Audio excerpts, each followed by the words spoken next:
ಇದೇನಿದು ಮನ್ಯಾಗ ಯಾರು ಕಾಣವಲ್ರಲ್ಲ, ಎಲ್ಲಿ ಹೋಗಾರ? ಲಲಿತವಾ, ಸವಿತವಾ, ಅದಿರನವ ಮನ್ಯಾಗ? ಏನ್ರಿ ಅಮ್ಮರ, ಏನಾರು ಬೇಕಿತ್ತನ್ರಿ? ನೀರು ಕೊಡ್ಲಾ, ಏನ ಚಾ ಏನಾರು ಮಾಡ್ಕೊಡ್ಲಾ? ಇಲ್ಲವಾ, ಏನು ಬೇಡ ಅಂದಂಗ ಮನ್ಯಾಗ ಯಾರು ಕಾಣವಲ್ರಲ್ಲ, ಎಲ್ಲಾರು ಎಲ್ಲಿಗೆ ಹೋಗಾರ? ಮಾವಾರ ಮತ್ತು ನಿಮ್ಮಿಬ್ಬರು ಮೊಮ್ಮಕ್ಕಳು ಹೊಲ್ದಾಗ ಹೋಗಾರ್ರಿ. ರಾಜು ಅವ್ರಂತೂ ಗೊತ್ತಲ್ಲ, ಅವ್ರು ಹೊರಗಡೆ ಹೋಗಾರ. ಆಮೇಲೆ ಇದು ಅತ್ತಿಯರು ಏನೋ ಸಣ್ಣ ಅತ್ತಿಯರ ಮನೆಗೆ ಹೋಗಾರ್ರಿ, ಅವ್ರ ಊರಿಗೆ ಹೋಗಾರ. ಸಂಜೆ ಕಡೆಗೆ ಬರ್ತೀನಿ ಅಂತ ಹೇಳಿ ಹೋದ್ರು.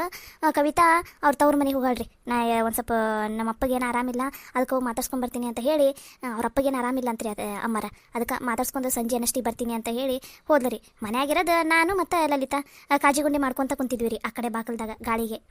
ಹೌದನ? ಅದಕ್ಕೆ ಅಂತೀನಿ ಮನ್ಯಾಗ ಏನಪ್ಪ ಯಾರ್ದು ಗಲಾಟೆನೇ ಇಲ್ಲಲ್ಲ ಅಂತಂದು. ಹ್ಞೂ ರೀ ಅಮ್ಮರ, ಯಾರೂ ಇಲ್ಲ ಮನ್ಯಾಗ. ಅಂದಂಗ ಗೌರಿ ಎಲ್ಲದಾಳ? ಆಕಿನೂ ಅತ್ತಿಯರ ಜೊತೆನೇ ಹೋದ್ಲು ರೀ ಅಮ್ಮರ. ಹೌದನ? ಸರಿ ತಗೊಂಗಾರ, ಹುಷಾರು ನೋಡ್ರೆ, ಇಬ್ಬರು ಮನ್ಯಾಗ ಇರ್ತೀರಿ. ಇದು ಮುಂದಿಂದ ಕದ ಹಾಕೊಂಡ್ಬಿಡ್ರಿ, ನಾನು ಒಂದು ಸ್ವಲ್ಪ ಮಾಡೋವಂತಲ್ಲಿ ಹೋಗ್ಬಿಡ್ತೀನಿ. ಹಾಂ ಸರಿ ಆತ್ರಿ ಅಮ್ಮರ. ಅಮ್ಮರ ಅಂದಂಗ ನಿಮ್ಮ ತಾಯಲ್ಲಿ ಒಂದು ವಿಷಯ ಹೇಳಬೇಕಾಗಿತ್ತು. ಹೇಳವ, ಅದೇನಂತಂದು? ಅಮ್ಮರ, ಮುಂದಿನ ವಾರದಾಗ ನಾನು ಮತ್ತು ಲಲಿತಾ ಒಂದು ತಟಗ ತವ್ರ ಮನೆಗೆ ಹೋಗಿ ಬರ್ಬೇಕಂತ ಅನ್ಕೊಂಡಿವ್ರಿ. ಭಾಳ ದಿನ ಆಗ್ಬಿಟ್ಟೈತ್ರಿ ಹೋಗೇ ಇಲ್ಲ. ಅವ್ವನು ಫೋನ್ ಹಚ್ಚಿ ಬರ್ರಿ ಒಂದು 2 ದಿನ ಇದ್ದೋಗಂತ್ರಿ ಅಂತ ಕರ್ಯಾಕುಂತಾಳ.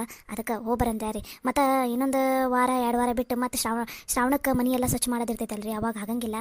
ಹಾಗಾಗಿ ಈ ಮುಂದಿನ ವಾರದಾಗ ಹೋಗಿ ಬಂದುಬಿಡಂದ್ಯಾ ರೀ, ಒಂದು 2 ದಿನ ಅಷ್ಟೆ. ಆಯ್ತು ತಗೋರವ, ಹೋಗಿ ಬರ್ರಿ, ನಂದೇನೂ ಇಲ್ಲ.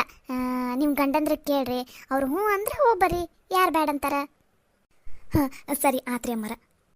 ಸರಿ ಹಂಗಾರ ನಾನು ಮಾಳಿ ಹೇಳಿ ಬರ್ತೀನಂತ ತಗೋ. ಮತ್ತು ಲಲಿತಾನ ತವ್ರ ಮನೆಗೆ ಹೋಗಾಳ ಅಂತಂದು ಆಕಿಗೂ ಒಂದು ಮಾತು ಹೇಳಿ ಬರ್ತೀನಂತ. ನೀವು ಗಚ್ಚಿಗೆ ಕದ ಹಾಕೊಂಬನಿದು, ಸರಿನಾ? ಸರಿ ಆತ್ರಿ ಅಮ್ಮರ.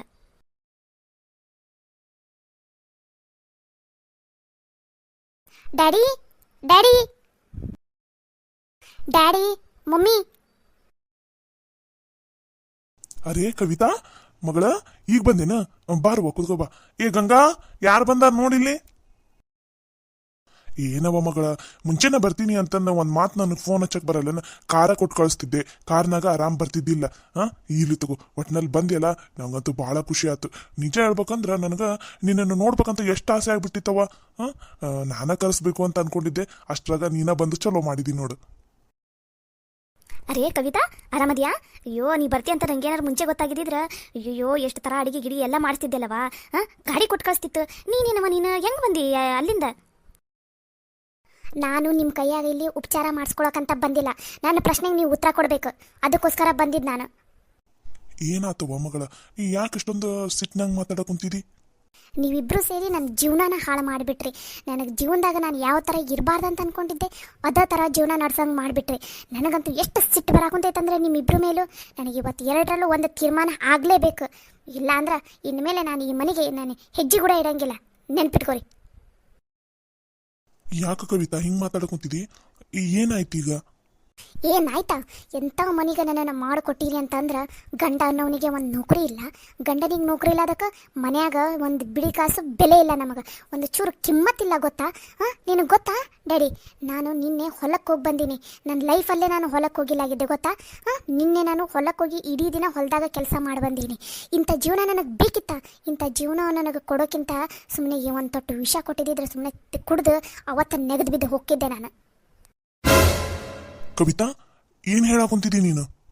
ಇರೋದನ್ನ ಹೇಳಾಕುಂತೀನಿ ನಾನು. ನೋಡ್ರಿ, ನಿಮಗೆ ನಾನು ಚಂದನ ತಂಗಿ ಇರಬೇಕಾ ಅಥವಾ ಇರಬಾರ್ದು ಅದನ್ನ ಹೇಳ್ಬಿಡ್ರಿ. ಪದೇ ಪದೇ ನೀವು ಹೇಳೋದನ್ನ ಕೇಳ್ಕೊಂಡು ಕುತ್ಕೊಳಕ ನನ್ನ ಕೈಯಾಗ ಆಗಂಗಿಲ್ಲ. ನೋಡ್ರಿ ಎಷ್ಟು ಅದಾರ ಅವರು. ನನ್ನ ಮಗಳನ್ನ ಹೊಲಕ್ಕೆ ಕರ್ಕೊಂಡು ಹೋಗಾರಂತ, ಎಷ್ಟು ಇರ್ಬೇಡಾರು ಅವರು. ಇವತ್ತ ಫೋನ್ ಹಚ್ಚಿ ಸರಿಯಾಗಿ ಹರಿ ಬಡಿತೀನಿ ತರಿ. ಇನ್ನೊಂದು ಸಲ ನನ್ನ ಮಗಳ ತಂಟೆಗೆ ಬಂದಿರಬಾರ್ದು ಅವರು, ಹಂಗೆ ಮಾಡ್ತೀನಿ. ಗಂಗಾ, 1 ನಿಮಿಷ ಸುಮ್ಮನೆ ಇರು ನೀನು. ಅಲ್ಲ ಕವಿತಾ, ನೀನೇದಕ್ಕೆ ಹೊಲಕ್ಕೆ ಹೋದಿ? ಅವ್ರು ಹೊಲಕ್ಕೆ ಕರ್ಕೊಂಡು ಹೋಗಾಕುಂತಾರಂತ ನನಗೆ ಒಂದು ಮಾತು ಫೋನ್ ಹಚ್ಚಿದ್ರು ನಾನು ಸರಿಯಾಗಿ ಮಾತಾಡ್ತಿದ್ದೆ. ನೀನನ್ನು ಹೊಲಕ್ಕೆ ಕರ್ಕೊಂಡು ಹೋಗದೆ ಇರೋಂಗೆ ಮಾಡಿದೆ. ಅಲ್ಲ, ನಿನ್ನ ಗಂಡಗ ನಿನ್ನನ್ನು ಸಾಕೋ ಯೋಗ್ಯತೆನೇ ಇಲ್ಲನ ಅವನಿಗೆ? ಸಾಕೋ ಯೋಗ್ಯತೆ ಇಲ್ಲದವನಿಗೆ ನನ್ನನ್ನು ಮದುವೆ ಮಾಡಿಕೊಟ್ಟಿರಿ. ನಿಮ್ಮಿಂದಾಗಿ ನನ್ನ ಜೀವನ ಎಲ್ಲ ಹಾಳಾಗೋಗ್ಬಿಡ್ತು. ನಾ ಎಷ್ಟು ಚೆನ್ನಾಗಿ ಹೇಳಿದೆ, ನಾನು ಈಗಲೇ ಮದುವೆ ಆಗಂಗಿಲ್ಲ, ನನಗೆ ನಂದು ಲೆವೆಲಿಗೆ ತಕ್ಕಂಗಿರೋ ಹುಡುಗನ ಸಿಕ್ಕರಷ್ಟ ನಾನು ಮದುವೆ ಆಗ್ತೀನಿ ಅಂತ ಎಷ್ಟು ಚಂದ ಹೇಳಿದೆ ನಾನು. ಆದ್ರೆ ನೀವಿಬ್ಬರು ನನ್ನ ಮಾತು ಕೇಳಿಲ್ಲ. ಅವನಿಗೆ ಗೋರ್ಮೆಂಟ್ ನೌಕರಿ ಐತಿ, ನೀವಿಬ್ಬರು ಆರಾಮಾಗಿ ಹೋಗಿ ಇರ್ಬೋದು, ಬೇರೆ ಮನೆ ಮಾಡಿಕೊಂಡು ನಿನ್ನ ಜೀವನ ಎಲ್ಲ ಸೆಟ್ಲ್ ಆಕೈತೆ ಅಂತಂದು ನನಗೆ ಹೇಳಿ ಮದುವೆ ಮಾಡಿದ್ರಿ. ಇವಾಗ ಒಂದು ದೊಡ್ಡ ಹಳ್ಳಿಗೆ ಬಿದ್ದೆ, ಒಂದು ಚೆನ್ನಾಗಿರೋ ಮನೆ ಇಲ್ಲ, ಒಂದು ಚೆನ್ನಾಗಿರೋ ರೂಮ್ ಇಲ್ಲ, ಏನು ಫೆಸಿಲಿಟಿ ಇಲ್ಲ, ಒಲೆ ಕುತ್ಕೊಂಡು ಅಡಿಗೆ ಮಾಡೋಕೆ ಎಂಥ ಜೀವನ ಕೊಟ್ಟಿರಿ ಡ್ಯಾಡಿ ನನಗೆ. ಇಷ್ಟೆಲ್ಲ ಮಾಡ್ಸಕೊಂತಾರ ನೋಡ್ ನಿನ್ ಕೈಯಾಗ ಕೆಲಸನ ಮಾಡ್ತೀನಿ ಅವ್ರಿಗೆ. ನಡಿಯವ ನಡಿ ಕವಿತಾ, ಈಗಲೇ ಹೋಗಿ ಅವರನ್ನ ಸರಿಯಾಗಿ ಹರೆ ಬಿಡದು ಬರ್ತೀನಿ. ಅದು ಹೆಂಗ ನನ್ನ ಮಗಳಿಗೆ ಕೆಲಸ ಆಚಾರ ಅನ್ನೋದು ಕೇಳಬಿಡ್ತೀನಿ ನಾನು. ಅವ್ರು ಏನು ಹೇಳ್ತಾರೆ, ನಿಮ್ಗಿಬ್ರಿಗೂ ಮುಖಕ್ಕೆ ಮಂಗಳಾರ ಎತ್ತಿ ಎತ್ತಿ ಕಳಿಸ್ತಾರ ಅಷ್ಟೆ. ನೋಡಿ ಡ್ಯಾಡಿ, ನಾನು ಆ ಮನ್ಯಾಗ ಇರ್ಬೇಕಂತ ಅಂದ್ರೆ ನನಗೆ ಈ ಆಸ್ತಿನಲ್ಲಿ ಪಾಲು ಬೇಕು. ನನಗೆ ಇನ್ಮೇಲೆ ಆ ಮನ್ಯಾಗ ಇರಕ್ಕೆ ಆಗಂಗಿಲ್ಲ ಅಂದ್ರೆ ಆಗಂಗಿಲ್ಲ. ಒಂದು ವೇಳೆ ನಾನು ಆ ಮನ್ಯಾಗ ಇರಬೇಕು ಅಂತ ಅನ್ನಂಗಿತ್ತಂದ್ರೆ ನನಗೆ ಆಸ್ತಿ ಬೇಕು. ನನ್ನ ಗಂಡನಿಗೆ ಆಫೀಸ್ನಲ್ಲಿ ಜಾಬ್ ಬೇಕು. ಆವಾಗಲೇ ನಮ್ಗೆ ಆ ಮನೆಯಲ್ಲಿ ಬೆಲೆ ಸಿಗೋದು. ಅಲ್ಲಿವರೆಗೂ ನಮ್ಗೆ ಯಾವ ಬೆಲೆನೂ ಇಲ್ಲ ರೀ. ಇನ್ನು ಎಷ್ಟು ದಿನ ಮಾಡ್ತೀರಿ ನೀವು? ಎಷ್ಟು ದಿನ ಆಯ್ತು ನೀವು ಹೇಳಾಕುಂತು ಮಗಳಿಗೆ ಆಸ್ತಿ ಪಾಲು ಮಾಡಿಸ್ತೀನಿ, ಆಫೀಸ್ ಒಂದು 2-3 ಆಫೀಸ್ ಅಕ್ಕಿಗೆ ಹೆಸರಿಗೆ ಕೊಟ್ಟು ಬಿಡ್ತೀನಿ, ಅವರಿಬ್ಬರು ಗಂಡ ಹೆಂಡತಿ ನೋಡ್ಕೊಂಡು ಹೋಗ್ಲಿ ಅಂತ ನೀವು ಹೇಳಾಕುಂತೀರಿಲ್ಲ. ಈ ಕೆಲಸ ಇನ್ನು ಎಷ್ಟು ದಿನಕ್ಕೆ ಮುಗಿಸ್ತೀರಿ? ಬರೋಬ್ಬರಿ 1 ತಿಂಗಳ ಮೇಲೆ ಆತು ನೀವು ಹೇಳಾಕುಂತು, ಇನ್ನೂ ಮುಗಿಸೋವಲ್ರಿ ನೀವು ಈ ಕೆಲಸನ. ಲೇ, ನಾನು ಅದ್ರ ಸಲುವಾಗಿನೇ ಎಷ್ಟೆಲ್ಲ ಓಡಾಡಕುಂತೀನಿ. ಈ ನನ್ನ ಮಗ ಅನ್ನೋನು ನನ್ನ ಕೈಗೂ ಸಿಗೋವಲ್ಲ, ನನಗೆ ಸಾಥು ಕೊಡೋವಲ್ಲ. ನಾನರ ಏನು ಮಾಡಲಿ? ಈಗೇನು ಡ್ಯಾಡಿ, ನಿಮ್ಮ ಆಸ್ತಿನಲ್ಲಿ ನನಗೆ ಪಾಲು ಕೊಡ್ತೀರಾ ಅಥವಾ ನನ್ನ ಪಾಲಿಗೆ ನನ್ನ ತವರು ಮನೆಯವರೆಲ್ಲರೂ ಸತ್ತಾರಂತ ತಲೆ ಮೇಲೆ ನೀರು ಹಾಕೊಂಡು ಇಲ್ಲಿಂದ ಹೋಗ್ಲಾ? ಏನು ಮಾಡಲಿ ಅನ್ನೋದನ್ನು ನೀವೇ ವಿಚಾರ ಮಾಡಿರಿ. ಕವಿತಾ, ಹಂಗೆ ಮಾತಾಡ್ಬೇಡವ. ನೀನು ಹಂಗೆ ಮಾತಾಡಿದ್ರೆ ನನಗೆ ಕಳ್ಳಕ್ಕಿತ್ತ ಬಂದಂಗೆ ಆಗುತ್ತವ. ದಯವಿಟ್ಟು ಹಂಗೆ ಮಾತಾಡಕ್ಕೆ ಹೋಗ್ಬೇಡ. ಇನ್ನು ಏನ್ರಿ ಮಾಡಬೇಕು? ಇನ್ನು ಎಂತೆಂಥ ಪರಿಸ್ಥಿತಿನ ಎದುರಿಸ್ಬೇಕು ನನ್ನ ಮಗಳು. ಬೇಕಾಗಿಲ್ಲ, ಇನ್ನು ಮೇಲೆ ಅಕ್ಕಿ ಆ ಮನೆಯಾಗಿರೋದು ಬೇಕಾಗಿಲ್ಲ. ಕವಿತಾ, ಹೋಗಿ ನಿನ್ನ ಗಂಡನ ಕರ್ಕೊಂಬಂದ್ಬಿಡು. ಇದ ಮನೆಯಾಗ ಇದ್ಬಿಡು ನೀ. ಇನ್ಮೇಲೆ ಆ ಮನೆಗೆ ಹೋಗೋದು ಬೇಕಾಗಿಲ್ಲ, ಏನೂ ಬೇಕಾಗಿಲ್ಲ. ನಿನ್ನ ಗಂಡನಿಗಂತೂ ದುಡಿಯೋ ಯೋಗ್ಯತೆ ಇಲ್ಲ, ನಿನ್ನನ್ನು ಸಾಕುವಂಥ ಯೋಗ್ಯತೆ ಇಲ್ಲ. ಇಲ್ಲೇ ಕರ್ಕೊಂಡು ಬಾ, ಇಲ್ಲೇ ಬಿದ್ದಿರಲಿ ಅವನು. ನೀನು ಇಲ್ಲೇ ನಮ್ಮ ಕಣ್ಣು ಮುಂದೆ ಆರಾಮಾಗಿರು. ನೋಡು ಮಮ್ಮಿ, ನಂಗೆ ಇದೆಲ್ಲ ಬೇಕಾಗಿಲ್ಲ. ನನಗೆ ಬೇಕಾಗಿರೋದು ಆಸ್ತಿ. ನನಗೆ ಆಸ್ತಿನಲ್ಲಿ ಪಾಲು ಕೊಡ್ತೀರಾ ಅಥವಾ ಇಲ್ಲ ಅಷ್ಟೇ ಹೇಳಿಬಿಡ್ರಿ. ಆಮೇಲೆ ಇಲ್ಲಿ ಬಂದಮೇಲೆ ನಿನ್ನ ಮಗ ನಿನ್ನ ಸೊಸಿ ಕೈಯಾಗ ಅನ್ಸ್ಕೊಲಿನ ನನಗದೆಲ್ಲ ಬೇಕಾಗಿಲ್ಲ. ನನಗೆ ಆಸ್ತಿ ಬೇಕಾಗೈತಿ. ನಾನು ನನ್ನ ಗಂಡ ಎಲ್ಲಾದ್ರೂ ಇರ್ತೀವಿ, ಏನಾದರೂ ಮಾಡ್ಕೋತೀವಿ. ನಿಮ್ಗೆ ಅದೆಲ್ಲ ಬೇಕಾಗಿಲ್ಲ. ನನಗೆ ಆಸ್ತಿ ಬೇಕು ಅಂದರೆ ಬೇಕು. ಡ್ಯಾಡಿ, ಇವತ್ತೇನು ಕೊಡ್ತೀರಾ ಏನು ಇಲ್ಲ ಅಷ್ಟೇ ಹೇಳಿಬಿಡ್ರಿ. ಏ ಸಂತೋಷ, ಸಂತೋಷ, ಲಘುನ ಬಾರ್ಲ ಇಲ್ಲಿ. ಏನ್ ಡ್ಯಾಡಿ ಇದಕ್ಕೆ ಕರೆದಿದ್ದು? ಕವಿತಾ, ನೀನ್ ಯಾವಾಗ ಬಂದಿ?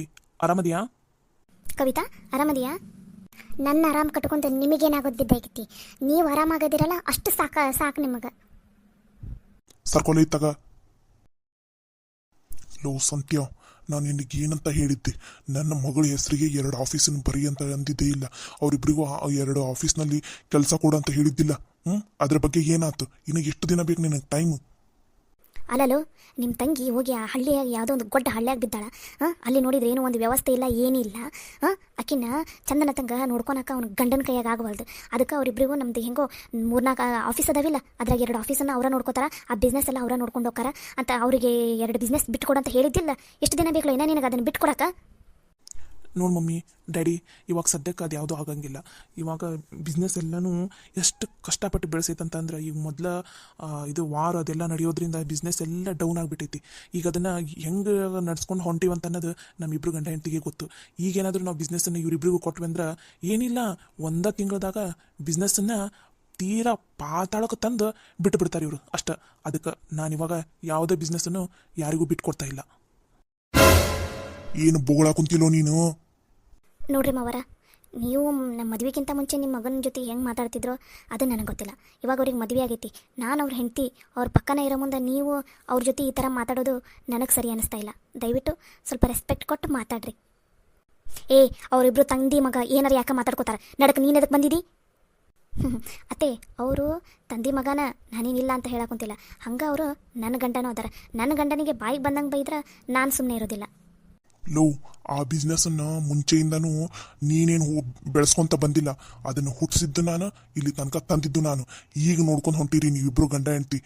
ನೀನು ಹೆಚ್ಚಿಗೆ ಮಾತಾಡಕ್ ಹೋಗ್ಬೇಡ. ನನ್ನ ಮಗಳಿಗೆ 2 ಬಿಸ್ನೆಸ್ ಬಿಟ್ಟು ಕೊಡ್ಬೇಕಂದ್ರೆ ಬಿಟ್ಟು ಕೊಡ್ಬೇಕಷ್ಟ. ಇಲ್ಲ ಅಂದ್ರೆ ಆಸ್ತಿನಿ 2 ಭಾಗ ಮಾಡಿ ಕವಿತಾಗಾರ್ದ ನಿನಗಾರ್ದ ಕೊಡ್ತೀನಿ ನೋಡು. ಏನು ಮಾಡ್ತಿದ್ದಿ? ನೋಡಿ ಡ್ಯಾಡಿ, ಇವಾಗ ನೀವೇನಾದರೂ ಆಸ್ತಿನ 2 ಪಾಲು ಮಾಡಿ ನನಗೆ ಕವಿತಾಗ ಕೊಟ್ರೆ ಅಂತ ತಿಳ್ಕೊರಿ.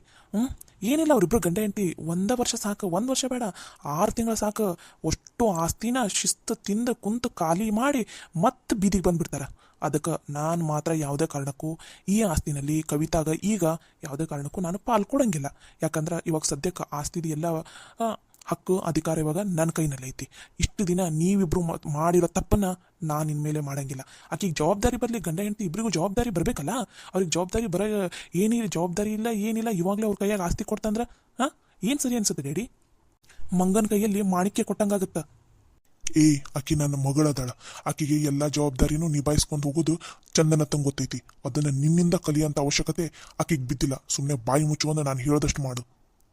ನೋಡಿ ಡ್ಯಾಡಿ, ನಾನು ಹೇಳೋದನ್ನ ಅರ್ಥ ಮಾಡ್ಕೊರಿ. ಮಂಗನ ಕೈಯಾಗ ಮಾಣಿಕ್ಯ ಕೊಟ್ಟಂಗೆ ಆಗ್ಬಾರ್ದು. ಅವರಿಬ್ರು ಕೈಯಾಗ ನೀವೇನಾದ್ರೂ ಆಸ್ತಿ ಕೊಟ್ರಿ ಇಲ್ಲ ಬಿಸ್ನೆಸ್ ಕೊಟ್ರಿ ಅಂತಂದ್ರೆ ಎಲ್ಲ ಹಾಳಾಗೋಗುತ್ತೆ. ನೀವೇ ಹುಟ್ಟಿಸಿರೋದು ಈ ಬಿಸ್ನೆಸ್ ಎಲ್ಲ ಸ್ಟಾರ್ಟ್ ಮಾಡಿರೋದು ನೀವು, ಒಪ್ಕೋತೀನಿ. ಹಂಗೆ ಅದನ್ನು ಬೆಳ್ಸಕ್ಕೆ ನಾವು ಇಬ್ರು ಗಂಡ ಹೆಂಡತಿ ಎಷ್ಟು ಕಷ್ಟಪಟ್ಟಿವಿ, ಎಷ್ಟು ಎಫರ್ಟ್ ಹಾಕಿವಿ ಅನ್ನೋದು ನಿಮಗೂ ಗೊತ್ತು, ಹೌದಿಲ್ಲ? ರಾತ್ರಿ ಅಂದ ಹಗಲಂದ ನಿದ್ದಿಲ್ದ ಟೈಮಿಗೆ ಊಟ ಮಾಡಲಾರ್ದ ಎಷ್ಟೆಲ್ಲ ಕಷ್ಟಪಟ್ಟು ಎಷ್ಟೆಲ್ಲ ಹಾರ್ಡ್ ವರ್ಕ್ ಮಾಡಿ ಆ ಬಿಸ್ನೆಸ್ಸನ್ನು ಒಂದು ಲೆವೆಲಿಗೆ ತಂದೀವಿ. ಈಗ ನಿನ್ನೆ ಮೊನ್ನೆ ಬಂದಿರೋ ಅದು ಅಳಿಯ ಕೊಡೋದಕ್ಕೆ ನಮ್ಗೇನು ಬೇಡ ಅಂತ ಇಲ್ಲ ನಾವು. ಆದ್ರೆ ಜವಾಬ್ದಾರಿ ಇಲ್ಲದೆ ಇರೋ ಅಳಿಯಾಗ ಕೊಡಾಕೊಂತಿರಲ್ಲ, ಅದು ನಮಗೆ ಸರಿ ಅಂತ ಅನಿಸ್ತಾ ಇಲ್ಲ. ಅವರಿಬ್ಬರಿಗೂ ಜವಾಬ್ದಾರಿ ಇದೆ ಅಂತ ನಮಗಂತೂ ಅನಿಸ್ತಿಲ್ಲ ರೀ ಮಾವರ. ನೀವು ಕುತ್ಕೊಂಡು ಯೋಚನೆ ಮಾಡಿರಿ. ಇಷ್ಟು ದಿನ ನಿಮ್ಮ ಮಗಳನ್ನ ಹೆಂಗೆ ಬೆಳೆಸಿರಿ ಅಂತಂದ್ರೆ ತಪ್ಪಾಗಿ ಬೆಳೆಸಿರಿ ನೀವು. ಇನ್ಮೇಲಾದರೂ ಆಕೆಗೆ ಜವಾಬ್ದಾರಿ ಬರಲಿ. ದಯವಿಟ್ಟು ಸುಮ್ಮನಿದ್ದು ಬಿಡ್ರಿ ನೀವು.